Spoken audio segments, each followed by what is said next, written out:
Bendiciones para todos, amados hermanos, que Dios Todopoderoso esté con cada uno de ustedes en el nombre de Jesús.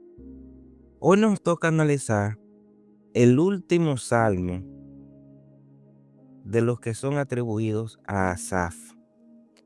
Son 12 salmos y este es el último que le pertenece a Asaf, o al menos la tradición bíblica dice que le pertenece a Asaf.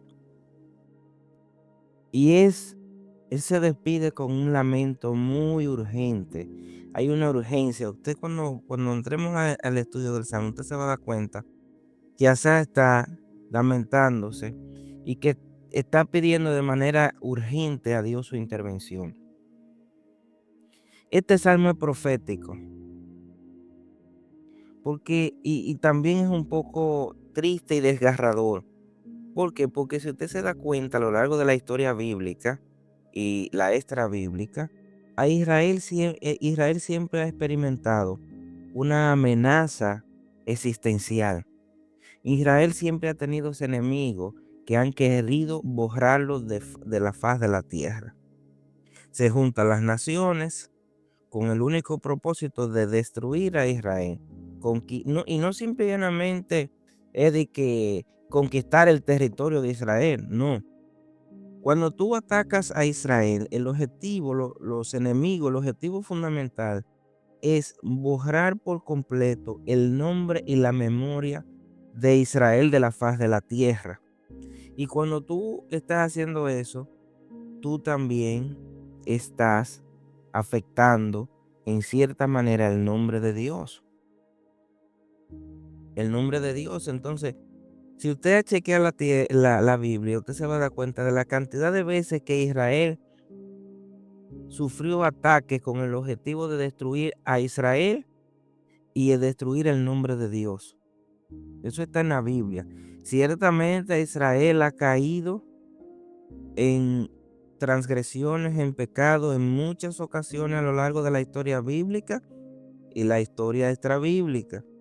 Sin embargo, Dios nunca dejó de llamar a Israel Israel porque Israel esté en pecado o no en pecado. Entonces, si Dios no ha dejado de llamar a Israel independientemente de su condición Israel, ¿por qué nosotros tenemos que decir que Israel ya no es Israel?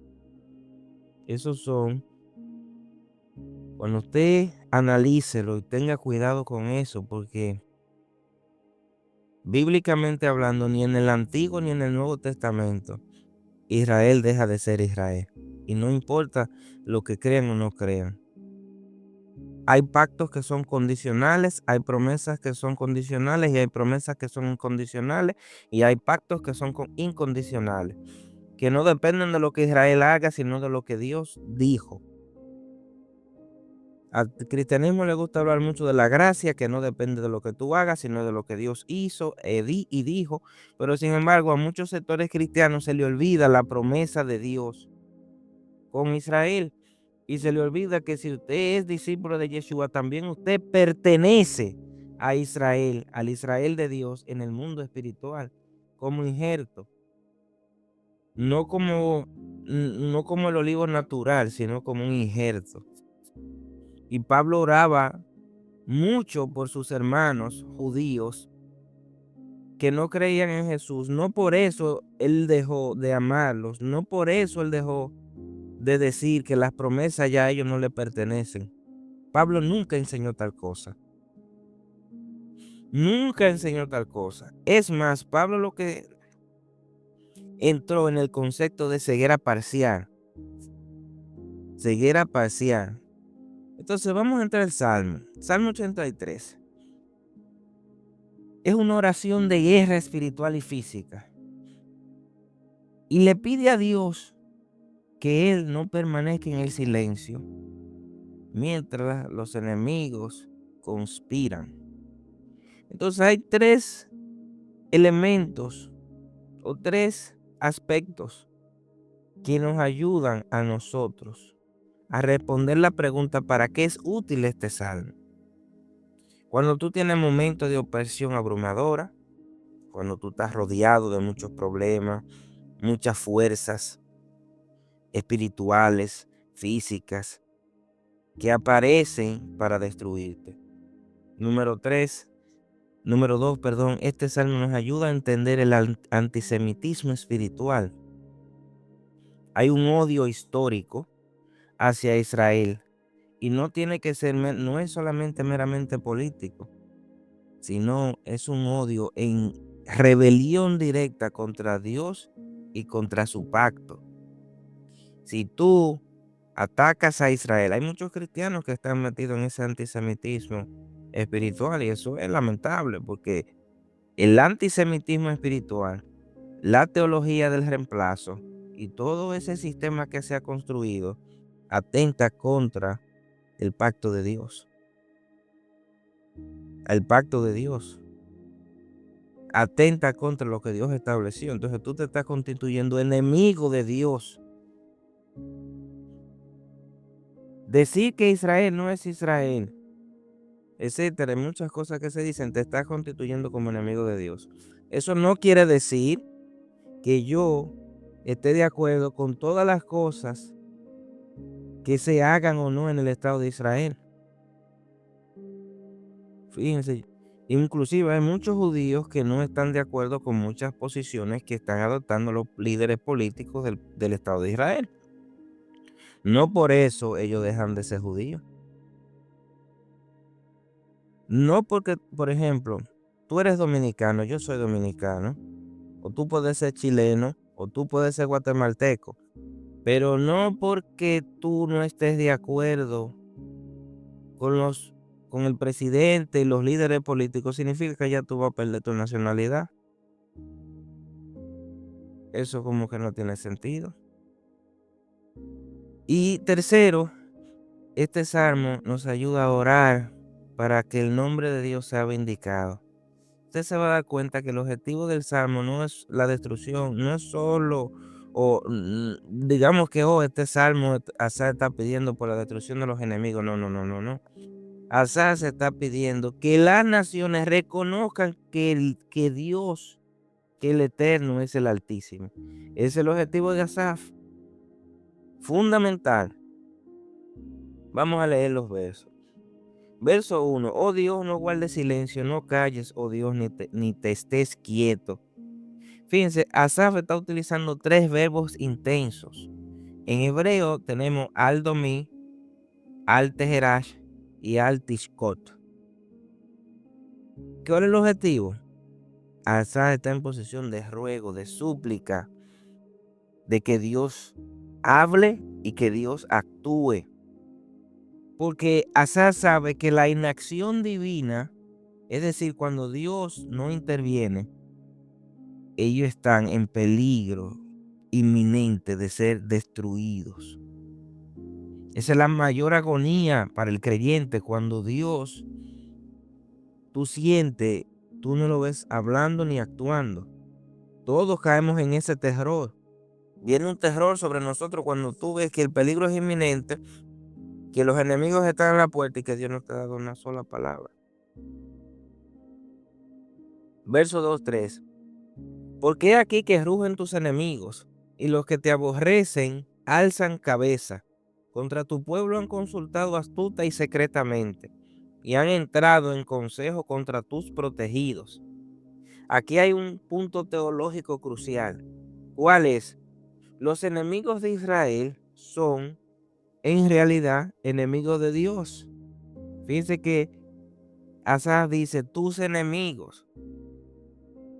Cuando se odia al pueblo del pacto, eso es una manifestación de odio hacia el autor del pacto. Tú no puedes decir, yo amo al Dios de la Biblia, pero no soporto, no quiero saber de Israel. O decir que el Estado de Israel actual no es el pueblo de Israel. Uy, y muchísimas otras cosas. No quiero entrar en esos temas ahora mismo. Pero rechazar a Israel, quitarle sus promesas, tú te estás convirtiendo en un enemigo de Dios y un usurpador, usurpando lo que no te corresponde. Cuando dice ahí la palabra protegidos, se funeca. También se puede traducir como los que tú atesoras o los que están escondidos en ti. Los que están escondidos en Dios, ¿quiénes son? ¿Quiénes son? Verso 4. Han dicho, venid y destruyámoslos para que no sean nación y no haya más memoria del nombre de Israel. Núcleo del Salmo, aquí está el núcleo y la esencia del odio espiritual. Fíjense que el objetivo no es la subyugación del pueblo de Israel o, quitarle, no, el objetivo es la aniquilación total. Borrar el pueblo de Israel, borrar a los judíos, borrar a todo lo que venga, tenga que ver con la Torá, borrarlo a todos. Un genocidio. Y no solamente en términos religiosos, sino también históricos.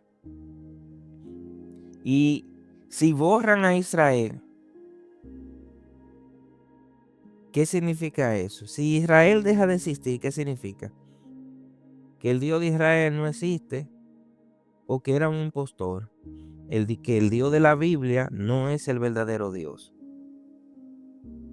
Es el objetivo fundamental o la consecuencia de que Israel sea destruido completamente. Porque si Israel es destruido completamente, no hay simiente física de los hijos de Abraham en la carne, dentro del pacto, pero más que en la carne, en el pacto del Sinaí, entonces Dios no existe, amados hermanos. Usted y yo creemos en una fábula. Tanto el Antiguo como el Nuevo Testamento son una fábula. Y lo digo a mis hermanos cristianos.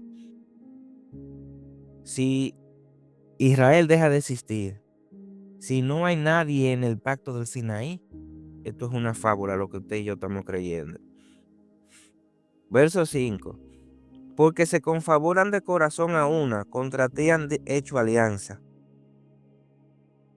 Fíjense, esas naciones que vamos a mencionar adelante estaban en conflicto entre sí, pero ellos tienen una causa en común para unirse.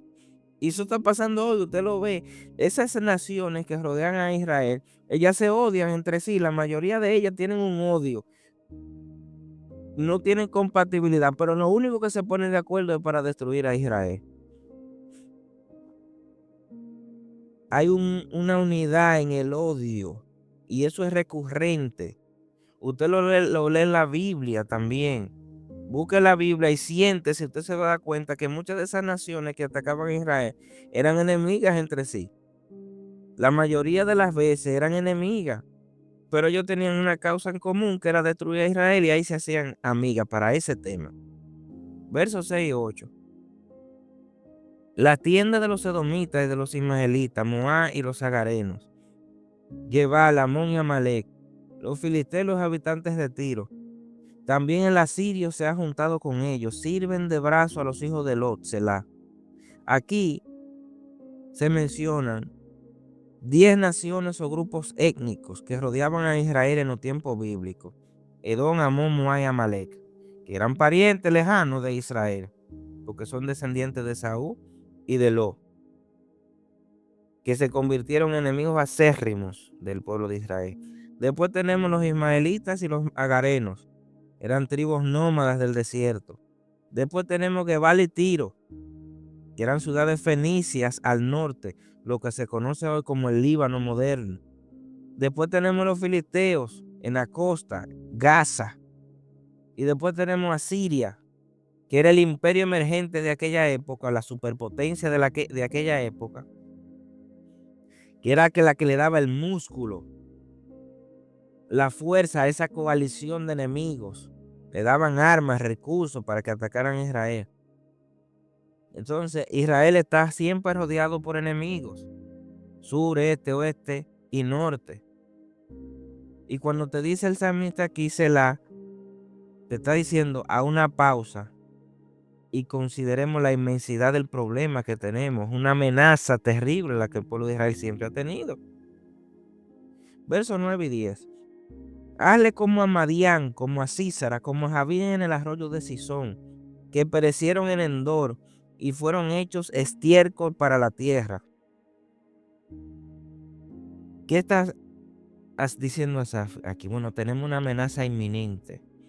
¿Cuál es la estrategia? Y ya hemos hablado de esa estrategia, y es recurrir al sicarón. Para los que no recuerdan, el sicarón es la memoria activa. Vamos a ver lo que Dios hizo en el pasado. Vamos a recordar lo que Dios hizo con nosotros y vamos a traerlo al presente. Recordemos las victorias milagrosas de la época de los jueces. Gedeón contra Madián, eso está en Jueces 7. Débora y Barak contra Císara y Javín, Jueces 4. En ambos casos, los ejércitos eran inmensos que iban a atacar a Israel. Y Israel lo que era tenían pequeños ejércitos. Y Dios le daba la victoria. No importando si eran pocos o muchos. Dios intervenía, ya sea a través de ellos o de manera a través directa de la naturaleza, y Dios le daba la victoria. Versos 11 y 12. Pon a sus capitanes como a Orey y a Seb, y todos sus príncipes como a Seba y a Salmuna, que han dicho: heredemos para nosotros las moradas de Dios. Fíjense, Asaf está mencionando enemigos específicos que fueron humillados y destruidos por el mismo Dios. Actualmente, la arrogancia de los enemigos de Israel actuales consisten en lo que ellos dicen: heredemos las moradas de Dios. Es decir, reemplacemos lo que Dios dijo y vamos a quedarnos con los beneficios y con lo que está ahí. Esa tierra es de nosotros. Ese pacto es de nosotros. Todas esas promesas son de nosotros. ¿A qué suena eso? Analice lo que yo le estoy diciendo. ¿Usted entiende? Entonces Israel siempre ha tenido ese ciclo. Es cíclico. Lo que usted ve que está pasando hoy con los judíos es cíclico a lo largo de la historia. Es cíclico. Verso 13. Dios mío, ponlos como torbellino, como hojarasca delante del viento. ¿Qué está pidiendo esa? Quítale el poder, quítale la estabilidad, para que sean arrastrados como el polvo sin peso. Versos 14 y 15. Como fuego que quema el monte, como llama que abraza el bosque. Persíguelos así con tu tempestad y atérralos con tu torbellino.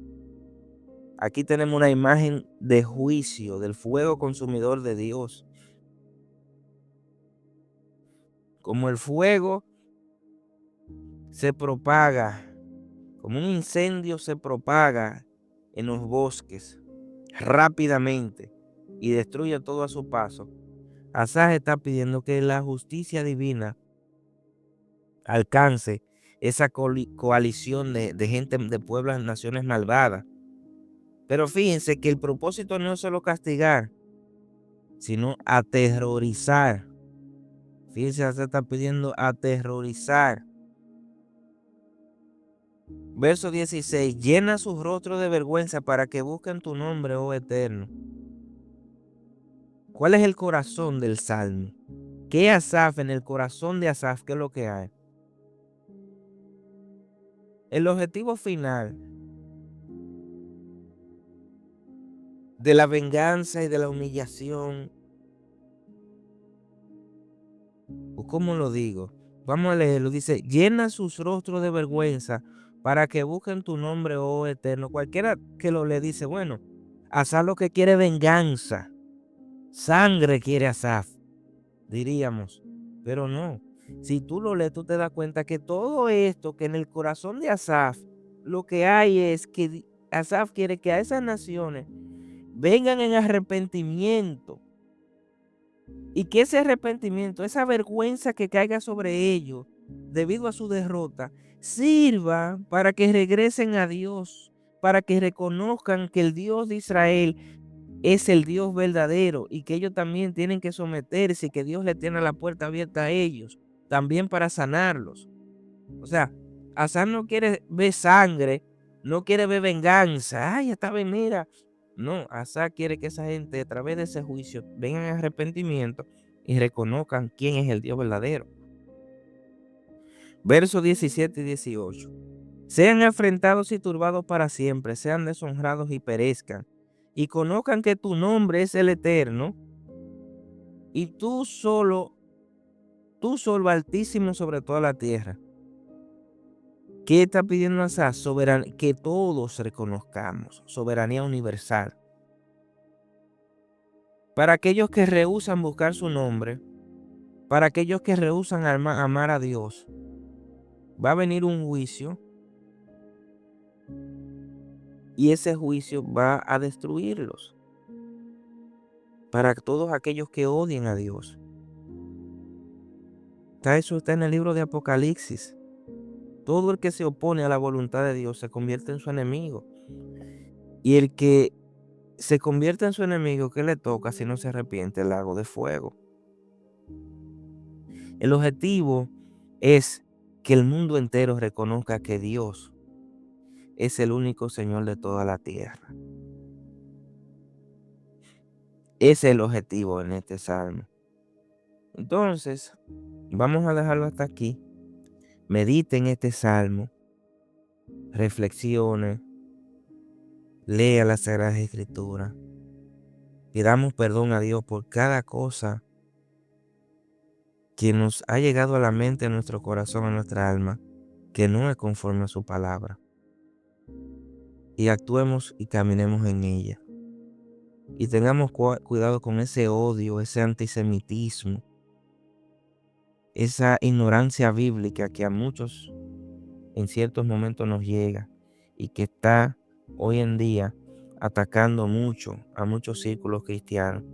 Y yo no estoy diciendo que estemos de acuerdo con todo lo que hace el Estado de Israel. Ese no es lo que yo estoy diciendo. Yo estoy diciendo que existe el Israel, que existe Israel, que Israel tiene pacto con Dios, que ellos son nuestros hermanos y nosotros somos sus hermanos si usted es discípulo de Jesucristo. Pablo no tuvo muchas cosas de acuerdo con Pedro, pero aún así él lo seguía considerando como hermano y aún así seguían trabajando en el camino que Dios había trazado. Y si Israel deja de existir, Dios no existe. Si el Israel los judíos que usted ve por ahí, que están en el pacto del Sinaí, los judíos que están ahí, que caminan errante en esta vida, en esta tierra, que ni siquiera en el pacto de Sinaí están, pero son judíos.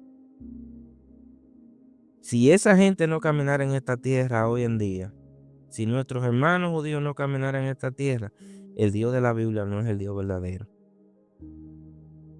Ellos están aquí porque el Dios de la Biblia es el Dios verdadero. Así que tengan paz. Shalom a todos, bendiciones.